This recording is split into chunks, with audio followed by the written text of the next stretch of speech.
We know that kids learn best in person. We spent every day from February on trying to get schools open. We knew that remote education was not a substitute for opening schools, but we also knew that people had to be safe. And maybe it's because I live in New York City, I live near a hospital. Every other minute there was an ambulance. There was terror. Teachers Union boss Randi Weingarten testifying on Capitol Hill yesterday on the damage of extended school closures after it was revealed she helped with the CDC's 2021 reopening plan. Here to react is our parent panel. We have Eric Morrow, we have Sharon McKinman, and Harry Jackson. Good morning to all of you. Good morning. Good morning. Sharon, I'll start with you. I know you have 4 children. You live in California. What did you think of her testifying in front of Congress yesterday?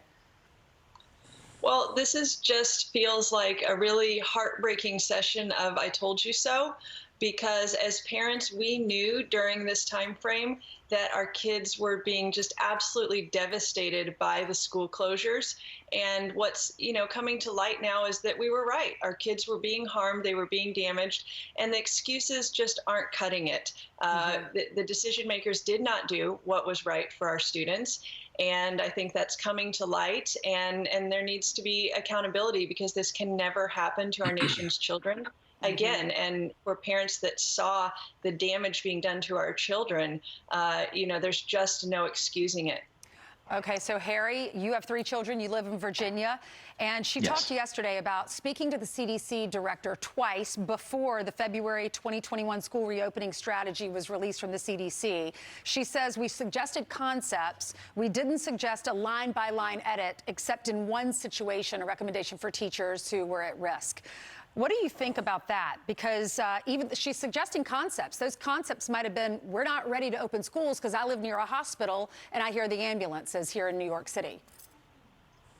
What I found concerning about this is that the AFT is a political organization where they had uncommon access to the director of the CDC as well as the Biden administration, and they applied political science over actual medical science in providing guidelines to reopen schools, and it had a disastrous result, as we now know. They treated children as poison vectors without any medical science, without scientific evidence to support those assertions, and that this is a classic case of analytic bias, where they use, or in this case, analytical confirmation bias, where they cited 2 reports in Massachusetts and a Wisconsin report to support the assertion and develop indicators to keep schools closed, and discounted all scientific evidence that would justify reopening schools as private schools did a year earlier. Yeah. Eric, you live in New York. You're out on Long Island, and we remember what it was like that first March when so many people were dying. We were all fleeing. I went out to Long Island to live out there for a while. We were all getting out of the city, and we did hear all those ambulances, and we were cheering on those first responders and PR medical professionals. But then the next year, our kids were out of school that entire rest of the semester all over the country. No one had a problem with that. We didn't like the Zooming, but we didn't want to die. So we didn't have a problem with that. But then that fall, we all wanted our schools to reopen. Things were a lot better. We knew a lot more. We'd gone through the summer. So when she says that she heard all of these ambulances, why didn't they open schools that fall for the majority of Americans? It was obviously politically motivated. You have to recall the time we had gone through the whole summer. It was as if COVID didn't exist. There were people screaming, wait, they're going to put them back in masks. They're going to do this. My district had actually announced that they were taking the masks away. And then the district and the teachers union obviously got back in the mind of the CDC, and all of a sudden we were back to fighting the mask mandates for another half a year, which went through all of 2020 and all of 2021. So there was no more ambulances at that time that would scare her. Maybe it was, as Harry said, confirmation bias, but this was obviously a political motivated decision. Yeah. Anything stand out to you yesterday? It sounded to me like a very nice acting job.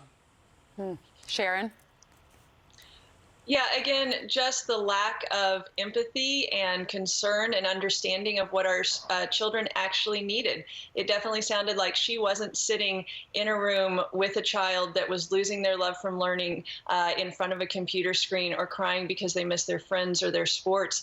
She didn't go through what we went through as parents. And again, this can never happen to our children again. And so really these people need to be held accountable, and it needs to really be unearthed what happened. Harry, really quickly, anything stand out to you?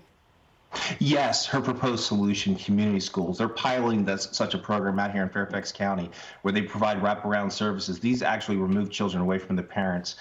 In Fairfax County, we have 600 students that are unaccompanied minors staying in hotels, and community schools are basically removing parents from the community. So that's a worse solution.